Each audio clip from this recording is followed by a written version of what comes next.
ભગવાનનું સ્મરણ કર્યા કરો અને કામમાંથી પરવારી પ્રભુ ભજવા આપણા ગુણાતીતાનંદ સ્વામી કહેતા એવી કોઈ આશા રાખવી કોઈના કામ બરાજ્યા નથી, કોઈના થવાના નથી.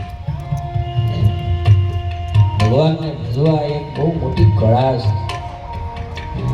સમય પ્રમાણે ભગવાનને ભજવા દરરોજ મંદિરનો યોગ રાખો, દરરોજ કથા વાર્તા સાંભળવી, નાના મોટા પ્રસંગોમાં સત્સંગનો યોગ રાખવો. તમે બધું લઈને બેઠા છો ને કે થોડા આવો નવડા છો ને થોડાક જુદા આલો તો તરવાઈ જાવ, બેઠા વ્યવહારમાંથી તરવાઈ જાવ, સમાજમાંથી તરવાઈ જાવ. પણ સમયે સમયે ભગવાને જ આપણને શિક્ષાપત્રીમાં કીધું છે.